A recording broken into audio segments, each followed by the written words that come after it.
எல்லோருக்கும் வணக்கம். இது உங்கள் study with Darshini YouTube channel. நம்ம இந்த வீடியோவில் ஜனவரி 4ஆம் தேதிக்கான கரண்ட் அஃபயர் பார்க்க போகிறோம். இன்றைக்கான கரண்ட் அஃபயர்ஸ் பார்க்கறதுக்கு முன்னாடி நம்ம டெலிகிராம் சேனலில் daily current affairs test connect பண்ணிட்டு வரோம். நீங்கள் என்ன ஜாயின் பண்ணலன்னா டிஸ்கிரிப்ஷனில் டெலிகிராம் லிங்க் கொடுக்குறோம், ஜாயின் பண்ணிக்கோங்க. லிங்க் ஓப்பன் ஆகலைன்னா டெலிகிராம் ஆப்பை ஓப்பன் பண்ணி நம்ம channel name study with Darshini அப்படின்னு சர்ச் பண்ணி ஜாயின் பண்ணிக்கோங்க. முதல் கேள்வி, பிரிக்ஸ் கூட்டமைப்பில் புதிதாக எத்தனை உறுப்பு நாடுகள் இணைந்துள்ளது? ஆன்சர் ஆப்ஷன் ஏ 5. ஸோ பிரிக்ஸ் கூட்டமைப்பு அப்படிங்கிறது வந்து பிரேசில், ரஷ்யா, இந்தியா, சீனா, சவுத் ஆஃப்ரிக்கா இந்த 5 உறுப்பு நாடுகளை கொண்ட கூட்டமைப்பு தான் பிரிக்ஸ்.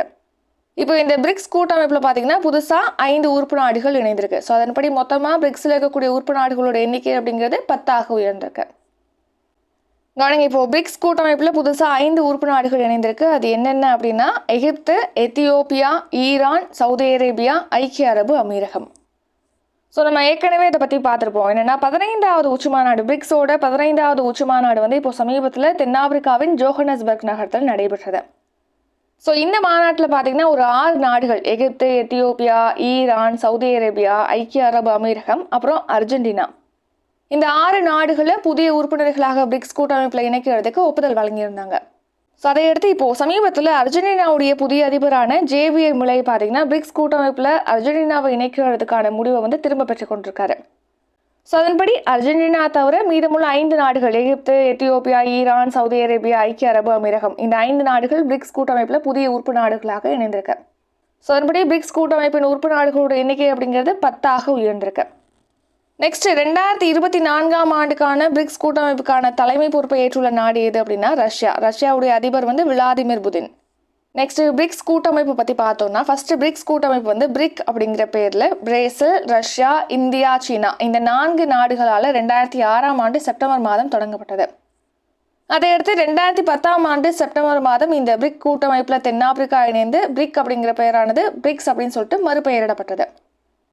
இந்த பிரிக்ஸ் கூட்டமைப்பு பார்த்தீங்கன்னா உலக மக்கள் தொகையில் 41% கொண்டிருக்கு. அடுத்து உலகளாவிய மொத்த உள்நாட்டு உற்பத்தியில் 24%, உலக வர்த்தகத்தில் 16% பங்களிக்குது. Reason news. ஸோ பார்த்தீங்கன்னா இப்போது கச்சா எண்ணெய் ஏற்றுமதி செய்யக்கூடிய நாடுகளின் கூட்டமைப்பான ஒபெக் கூட்டமைப்பிலிருந்து அங்கோலா விலகுவதாக அறிவிச்சிருக்கு. அடுத்து கச்சா எண்ணெய் ஏற்றுமதி செய்யக்கூடிய ஒபெக் கூட்டமைப்பில் அல்லாத நாடுகளுடைய கூட்டமைப்பான ஒபெக் ப்ளஸில் புதிய உறுப்பினராக பிரேசில் நாடு இணையிருக்கு. நெக்ஸ்ட் G20 கூட்டமைப்பில் புதிய உறுப்பினராக ஆப்பிரிக்க ஒன்றியம் இணைந்திருக்கு. நேட்டோவோட புதிய உறுப்பினர், அதாவது 31வது உறுப்பு நாடாக ஃபின்லாந்து நாடு இணைந்திருக்கு. உங்களுக்கான கேள்வி, இப்போது G20 புதிய உறுப்பினராக இணைந்துள்ள ஆப்பிரிக்க ஒன்றியம் எத்தனை நாடுகளை கொண்ட கூட்டமைப்பு? இதற்கான ஆன்சரை கமெண்ட் பண்ணிருங்க. இரண்டாவது கேள்வி, GSAT-20 செயற்கைக்கோள் எந்த ராக்கெட் மூலம் விண்ணில் செலுத்தப்பட உள்ளது? Answer option C Falcon 9. So space X நிறுவனத்துக்கு சொந்தமான ஃபால்கன் 9 அப்படிங்கிற ராக்கெட் மூலமாக தான் இஸ்ரோவின் GSAT-20 செயற்கைக்கோளானது விண்ணில் செலுத்தப்பட இருக்கு. India's ISRO to use Elon Musk space X Falcon 9 rocket to launch GSAT-20 satellite. GSAT-20 satellite இது வந்து தகவல் தொடர்பு செயற்கைக்கோள். ஸோ இந்த GSAT-20 சேட்டலைட் பார்த்தீங்கன்னா GSAT-N2 அப்படின்னு சொல்லிட்டு மறுபெயரிடப்பட்டிருக்கு. இந்த GSAT-N2 அப்படிங்கிற செயற்கைக்கோள் வந்து 4700 கிலோ எடை கொண்டது. இது வந்து தகவல் தொடர்பு செயற்கைக்கோள் அப்படின்னு பார்த்தோம். ஸோ தொலைதூர பகுதிகளில் இந்த மாதிரி தகவல் தொடர்பு சேவை கிடைக்காத இடங்களில் தகவல் தொடர்பு சேவையை வழங்கணும் அப்படிங்கிற நோக்கத்தில் தான் இந்த சேட்டலைட் ஆனது விண்ணில் செலுத்தப்பட இருக்கு. ஸோ இந்த சேட்டலைட் பார்த்தீங்கன்னா ஃபால்கன் 9 ராக்கெட், அதாவது எலான் மஸ்க், பிரபல தொழிலதிபரான எலான் மஸ்க்கு சொந்தமான ஸ்பேஸ் எக்ஸ் நிறுவனத்தோட ஃபால்கன் 9 ராக்கெட் மூலமாக விண்ணில் செலுத்துறதுக்கு திட்டமிட்டிருப்பதாக இஸ்ரோவின் வர்த்தக நிறுவனமான நியூ ஸ்பேஸ் இந்தியா நிறுவனம் தெரிவிச்சிருக்கு. ஸோ இந்த GSAT செயற்கைக்கோள் விண்ணில் செலுத்தப்படுறதுனால ப்ராட்பேண்ட், நம்ம நாட்டுடைய ப்ராட்பேண்ட் தகவல் தொடர்பு வசதிக்கான தேவையானது பூர்த்தி செய்யறதுக்கு இது உதவும் அப்படின்னு சொல்லிட்டு தெரிவிக்கிறாங்க. Reason news. சமீபத்தில் எக்ஸ்போசாட் செயற்கைக்கோள் வந்து PSLV C-58 ராக்கெட் மூலமாக விண்ணில் செலுத்தப்பட்டிருக்கு. அடுத்து சந்திராயன் 3 விண்கலம் வந்து LVM-3 ராக்கெட் மூலமாக விண்ணில் செலுத்தப்பட்டிருக்கு. ஆதித்யா L1 விண்கலம் வந்து PSLV C-57 ராக்கெட் மூலமாக விண்ணில் செலுத்தப்பட்டிருக்கு. மூன்றாவது கேள்வி, பாதுகாக்கப்பட்ட வேளாண் மண்டல பகுதியில் எந்த மாவட்டம் சேர்க்கப்பட்டுள்ளது? Answer option D Mayiladuthurai. So இப்போ நம்ம தமிழகத்தில் புதுசாக உருவாக்கப்பட்ட மயிலாடுதுறை மாவட்டம் பார்த்தீங்கன்னா பாதுகாக்கப்பட்ட வேளாண் மண்டல பகுதியில் சேர்க்கப்பட்டிருக்கு. கவனிங்க, இப்போ பாதுகாக்கப்பட்ட வேளாண் மண்டல பகுதிகளில் மயிலாடுதுறை மாவட்டம் சேர்க்கப்பட்டிருக்கு. ஃபர்ஸ்ட் வந்து நெற்களஞ்சியத்தை பாதுகாக்கிறதுக்காக தஞ்சை, திருவாரூர் உள்ளிட்ட டெல்டா மாவட்ட பகுதிகள் வந்து பாதுகாக்கப்பட்ட வேளாண் மண்டல பகுதிகளாக அறிவிக்கப்பட்டிருந்தது. நெக்ஸ்ட் இப்போ புதுசாக உருவாக்கப்பட்ட டெல்டா மாவட்டங்களில் ஒன்றான மயிலாடுதுறையும் இந்த பாதுகாக்கப்பட்ட வேளாண் மண்டல பகுதியில் சேர்க்கப்பட்டிருக்கு. மேலும் இதுக்கு முன்னாடி பார்த்தீங்கன்னா புதுக்கோட்டை மாவட்டத்தின் அறந்தாங்கி, ஆவுடையார்கோவில், மணமேல்குடி, திருவரன்குளம் ஆகிய பகுதிகளும் இந்த பாதுகாக்கப்பட்ட வேளாண் மண்டல பகுதிகளில் சேர்க்கப்பட்டிருக்கு. இந்த மாதிரி பாதுகாக்கப்பட்ட வேளாண் மண்டல பகுதிகளில் வந்து சேர்க்கப்படுறதுனால அந்த மாவட்டங்களில் வந்து வேளாண் சார்ந்த தொழில் திட்டங்கள் மட்டும்தான் செயல்படுத்த முடியும். ஸோ அங்கே ஹைட்ரோ கார்பன், மீத்தேன் உள்ளிட்ட இயற்கை எரிவாயுக்களுக்கான ஆய்வு நடத்த முடியாது, அதுக்கு தடை விதிக்கப்படுது. அடுத்து துரப்பரணம், அதாவது துளையிடுறது, பிரித்தெடுத்தல் ஆகியவற்றுக்கும் அங்கே வந்து தடை விதிக்கப்படுது. 4வது கேள்வி, கலைஞர் மகளிர் உரிமை தொகை திட்டம் எந்த ஆண்டு தொடங்கப்பட்டது? Answer option B, September 15, 2023. So கடந்த ஆண்டு செப்டம்பர் 15ஆம் தேதி தான் இந்த கலைஞர் மகளிர் உரிமை தொகை திட்டமானது தொடங்கப்பட்டது. கவனிங்க, கலைஞர் மகளிர் உரிமை தொகை திட்டம். ஸோ நம்ம தமிழகத்தில் தகுதி வாய்ந்த குடும்ப தலைவிகளுக்கு மாதந்தோறும் 1000 ரூபாய் வழங்குவதற்காக தான் இந்த திட்டம் செயல்படுத்தப்பட்டு வருது. இந்த திட்டம் எப்போ தொடங்கப்பட்டது அப்படின்னா கடந்த 2023ஆம் ஆண்டு செப்டம்பர் 15ஆம் தேதி முதலமைச்சர் ஸ்டாலின் அவர்கள் தான் இந்த திட்டத்தை தொடங்கி வச்சிருக்காரு. ஸோ அதன்படி இந்த திட்டத்தின் கீழ் பார்த்தீங்கன்னா 1.06 கோடி குடும்ப தலைவிகளுக்கு மாதந்தோறும் 1000 ரூபாய் வழங்கப்பட்டு வருது. ஸோ இந்த கலைஞர் மகளிர் உரிமை தொகை திட்டத்தில் தேர்வாகாத குடும்ப தலைவிகள் பார்த்தீங்கன்னா மறுபடியும் வந்து மேல்முறையீடு செஞ்சுருந்தாங்க. ஸோ அந்த மேல்முறையீடை வந்து பரிசீலித்து நவம்பர் மாதத்துலேருந்து பார்த்தீங்கன்னா கூடுதலாக 7.35 லட்சம் மகளிருக்கு 1000 ரூபாய் வழங்கப்பட்டு வருது. ஸோ அதன்படி மொத்தமாக இந்த கலைஞர் மகளிர் உரிமை தொகை திட்டத்தின் கீழ் 1,13,84,300 பெண்கள் வந்து பயன்பெற்று வராங்க. நெக்ஸ்ட் எகைன் இப்போ இந்த உரிமை தொகை பெறுவதற்காக மேல்முறையீடு செய்தவங்களுக்கு இந்த மாதமே வந்து இந்த கலைஞர் உரிமை தொகை வழங்குவதற்கு முடிவு பண்ணியிருப்பதாக அரசு தெரிவிச்சிருக்கு. 5வது கேள்வி, பிரதமரின் விஸ்வகர்மா திட்டத்தினை அமல்படுத்திய முதல் யூனியன் பிரதேசம் எது? Answer option A, Jammu and Kashmir. So பிரதமரின் விஸ்வகர்மா திட்டத்தினை அமல்படுத்தக்கூடிய முதல் யூனியன் பிரதேசம் எதுனா Jammu and Kashmir. Jammu and Kashmir becomes first union territory to implement PM Vishwakarma Yojana. கவனிங்க, பிரதமரின் விஸ்வகர்மா திட்டம். ஸோ நம்ம நாட்டின் பாரம்பரிய கைவினை தொழிலாளர்களுக்காக தொடங்கப்பட்ட திட்டம் தான் இந்த பிரதமரின் விஸ்வகர்மா திட்டம். இது எப்போ தொடங்கப்பட்டது அப்படின்னா கடந்த ஆண்டு செப்டம்பர் மாதம் பிரதமர் மோடி அவர்கள் தான் இந்த திட்டத்தை தொடங்கி வச்சிருக்காரு. ஸோ இந்த திட்டத்தின் கீழ் பார்த்தீங்கன்னா 18 வகையான பாரம்பரிய கைவினை தொழில்களை செய்யக்கூடிய தொழிலாளர்களுக்கு வந்து கடனுதவி, நிதியுதவி மற்றும் அந்த தொழில் சார்ந்த பயிற்சியானது அளிக்கப்படுது. ஸோ இப்போ இந்த பிரதமரின் விஸ்வகர்மா திட்டத்தை அமல்படுத்தக்கூடிய முதல் யூனியன் பிரதேசமாக ஜம்மு அண்ட் காஷ்மீர் மாறியிருக்கு. ஜம்மு அண்ட் காஷ்மீரில் பார்த்தீங்கன்னா முதல் கட்டமாக இந்த திட்டத்தின் கீழ் 30 பேருக்கு தர்ஷி கலையானது பயிற்சி அளிக்கப்படுது. 6வது கேள்வி, 47வது சென்னை புத்தக காட்சியை தொடங்கி வைத்தவர் யார்? Answer option B, Udhayanidhi Stalin. So இப்போ 47வது சென்னை புத்தக காட்சியை வந்து தமிழக அமைச்சர் உதயநிதி ஸ்டாலின் அவர்கள் வந்து தொடங்கி வச்சிருக்காரு. 47th சென்னை புக் ஃபேர், 47வது சென்னை புத்தக காட்சி. ஸோ இந்த 47வது சென்னை புத்தக காட்சி பார்த்தீங்கன்னா இப்போது நந்தனம் YMCA மைதானத்தில் தொடங்கப்பட்டிருக்கு. இதை உதயநிதி ஸ்டாலின் அவர்கள் தொடங்கி வச்சிருக்காரு. இந்த சென்னை புத்தக காட்சி அப்படிங்கிறது பாபாசி, அதாவது தென்னிந்திய புத்தக விற்பனையாளர்கள் மற்றும் பதிப்பாளர் சங்கம் சார்பில் ஒவ்வொரு ஆண்டும் நடத்தப்படுது. அந்த வகையில் இந்த ஆண்டு 47வது புத்தக காட்சியானது தொடங்கப்பட்டிருக்கு. ஸோ இந்த புத்தக காட்சியை தொடங்கி வைத்த அமைச்சர் உதயநிதி ஸ்டாலின் அவர்கள் பார்த்தீங்கன்னா 2024ஆம் ஆண்டுக்கான முத்தமிழறிஞர் கலைஞர் மு. கருணாநிதி பொற்கிளி விருதை வழங்கியிருக்காரு.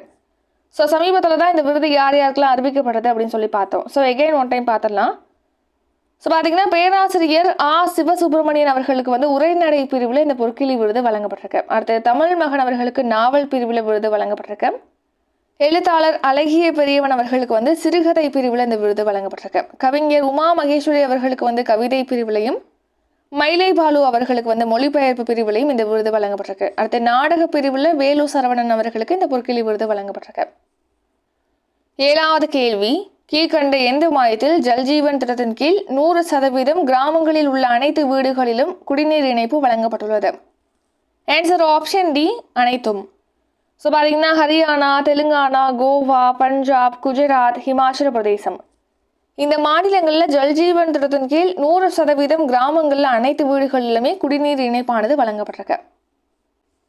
கவனிங்க, ஜல்ஜீவன் திட்டம். ஸோ நம்ம நாட்டில் இருக்கக்கூடிய ஒவ்வொரு வீட்லையுமே குழாய் மூலமாக குடிநீர் வசதி வழங்கணும் அப்படிங்கிறதுக்காக 2019ஆம் ஆண்டு ஜல்ஜீவன் திட்டமானது தொடங்கப்பட்டது. ஸோ இந்த ஜல்ஜீவன் திட்டத்தோட ஒரு பகுதி தான் ஹர்கர் ஜல், அதாவது ஒவ்வொரு வீட்டிலும் குடிநீர் அப்படிங்கிற இயக்கம். ஸோ இந்த ஒவ்வொரு வீட்டிலும் குடிநீர் அப்படிங்கிற திட்டத்தின் கீழ் பார்த்தீங்கன்னா 2024ஆம் ஆண்டுக்குள்ள கிராம பகுதியில் இருக்கக்கூடிய அனைத்து வீடுகள்லையுமே குடிநீர் இணைப்பு வழங்குறதுக்கு இலக்கு நிர்ணயிச்சிருக்காங்க. ஸோ இந்த நிலையில் இப்போ நம்ம நாட்டில் கிராமப்புற பகுதிகளில் பார்த்தீங்கன்னா சுமார் 5.33 கோடி வீடுகளில் குடிநீர் இணைப்பு இன்னும் வழங்கப்படலை அப்படின்னு சொல்லிட்டு மத்திய அரசு தெரிவிச்சிருக்கேன். ஸோ குடிநீர் அப்படிங்கிறது பார்த்தீங்கன்னா மாநில பட்டியலின் கீழ் வருது. அதாவது மத்திய பட்டியல், மாநில பட்டியல், பொது பட்டியல் அப்படின்னு சொல்லிட்டு நம்ம படிச்சிருப்போம். அதில் குடிநீர் அப்படிங்கிறது மாநில பட்டியலின் கீழ் வருது. ஸோ அதன்படி மக்களுக்கு குடிநீர் விநியோகம் தொடர்பாக திட்டமிடுறது, ஒப்புதல் வழங்குறது, அதை திட்டங்களை செயல்படுத்துறது இதெல்லாமே வந்து மாநிலத்தோட பொறுப்புக்கு உட்பட்டதாக இருக்கு. இப்போ மத்திய அரசு வழங்கிய தகவல் படி பார்த்தீங்கன்னா டிசம்பர் 25ஆம் தேதி நிலவரப்படி நம்ம நாட்டில் 72.29% கிராமங்களில் இருக்கக்கூடிய வீடுகளில் குடிநீர் இணைப்பானது வழங்கப்பட்டிருக்கு.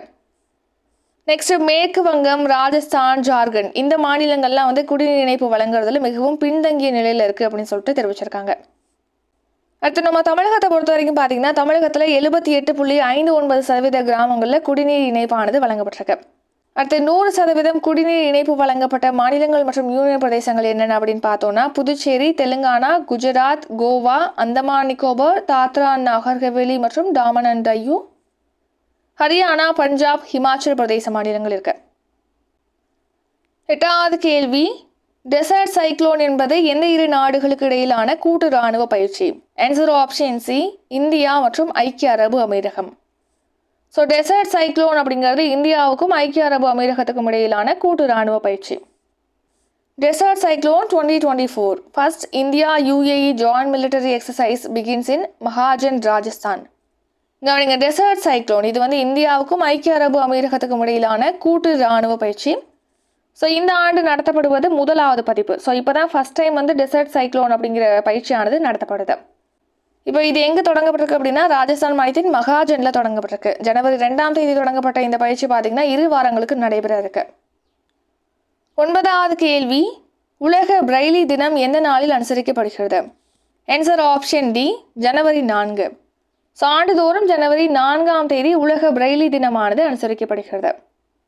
வேர்ல்டு பிரெய்லி டே, உலக பிரெய்லி தினம். ஸோ ஆண்டுதோறும் பார்த்தீங்கன்னா லூயிஸ் பிரெய்லியுடைய பிறந்த தினமான ஜனவரி 4ஆம் தேதி இந்த உலக பிரெய்லி தினமானது கடைபிடிக்கப்படுது.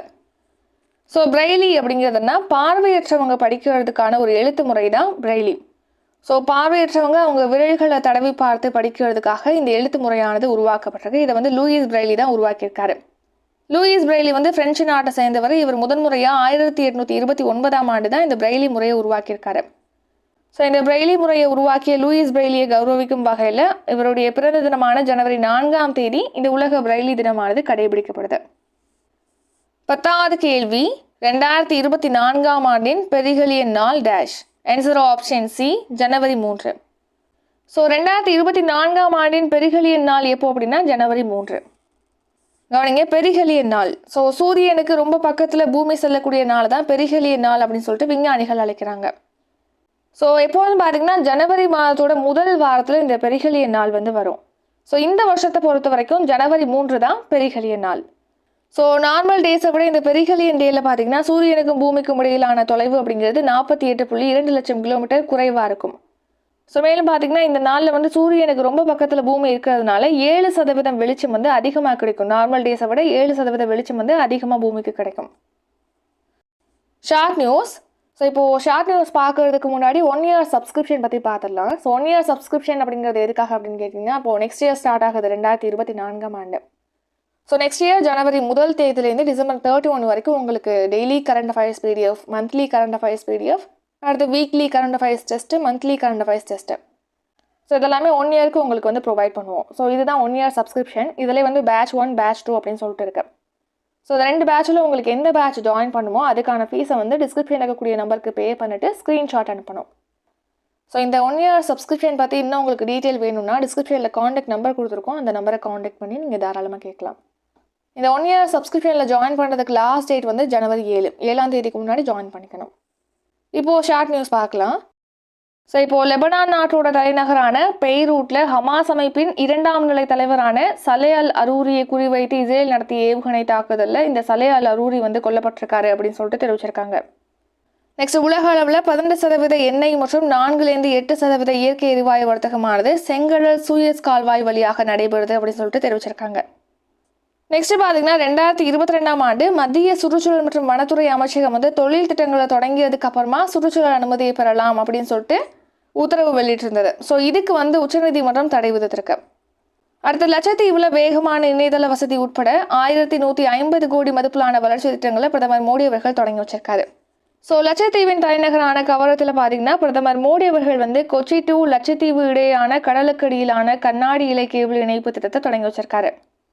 நெக்ஸ்ட் லட்சத்தீவின் கட்மாட் பகுதியில் நாளொன்றுக்கு 1.5 லட்சம் லிட்டர் உற்பத்தி திறனுடைய கடல் நீரை குடிநீராக்கம் திட்டத்தை தொடங்கி வச்சிருக்காரு. கவரத்தில் முதல் சூரிய மின் சக்தி திட்டத்தையும் பிரதமர் மோடி அவர்கள் தொடங்கி வச்சிருக்காரு. அடுத்து அங்கே 5 மாதிரி அங்கன்வாடி மையங்கள் அமைக்கிறதுக்கு அடிக்கல் நாட்டிருக்காரு. ரிவிஷன். முதல் கேள்வி, பிரிக்ஸ் கூட்டமைப்பில் புதிதாக எத்தனை உறுப்பு நாடுகள் இணைந்துள்ளது? ஆன்சர் ஆப்ஷன் ஏ 5. இரண்டாவது கேள்வி, GSAT-20 செயற்கைக்கோள் எந்த ராக்கெட் மூலம் விண்ணில் செலுத்தப்பட உள்ளது? Answer option C Falcon 9. மூன்றாவது கேள்வி, பாதுகாக்கப்பட்ட வேளாண் மண்டல பகுதியில் எந்த மாவட்டம் சேர்க்கப்பட்டுள்ளது? Answer option D Mayiladuthurai. நான்காவது கேள்வி, கலைஞர் மகளிர் உரிமை தொகை திட்டம் எந்த ஆண்டு தொடங்கப்பட்டது? ஆன்சர் ஆப்ஷன் பி 2023ஆம் ஆண்டு செப்டம்பர் 15ஆம் தேதி. ஐந்தாவது கேள்வி, பிரதமரின் விஸ்வகர்மா திட்டத்தினை அமல்படுத்திய முதல் யூனியன் பிரதேசம் எது? Answer option A Jammu and Kashmir. ஆறாவது கேள்வி, 47வது சென்னை புத்தக காட்சியை தொடங்கி வைத்தவர் யார்? Answer option B Udhayanidhi Stalin. ஏழாவது கேள்வி, கீழ்கண்ட எந்த மாநிலத்தில் ஜல்ஜீவன் திட்டத்தின் கீழ் 100% கிராமங்களில் அனைத்து வீடுகளிலும் குடிநீர் இணைப்பு வழங்கப்பட்டுள்ளது? ஆன்சர் ஆப்ஷன் டி அனைத்தும். எட்டாவது கேள்வி, டெசர்ட் சைக்ளோன் என்பது எந்த இரு நாடுகளுக்கு இடையிலான கூட்டு இராணுவ பயிற்சி? ஆன்சர் ஆப்ஷன் சி இந்தியா மற்றும் ஐக்கிய அரபு அமீரகம். ஒன்பதாவது கேள்வி, உலக பிரைலி தினம் எந்த நாளில் அனுசரிக்கப்படுகிறது? ஆன்சர் ஆப்ஷன் டி ஜனவரி 4. பத்தாவது கேள்வி, 2024ஆம் ஆண்டின் பெரிகலியன் நாள் டேஷ்? ஆன்சர் ஆப்ஷன் சி ஜனவரி 3. இத்துடன் இன்றைக்கான கரண்ட் அஃபேர்ஸ் வீடியோ நிறைவடைகிறது. இந்த வீடியோ உங்களுக்கு பிடிச்சிருந்தா லைக் பண்ணுங்க, ஷேர் பண்ணுங்க. நம்ம சேனலில் நீங்கள் இன்னும் சப்ஸ்கிரைப் பண்ணலன்னா மறக்காமல் சப்ஸ்கிரைப் பண்ணிக்கோங்க. நன்றி, வணக்கம்.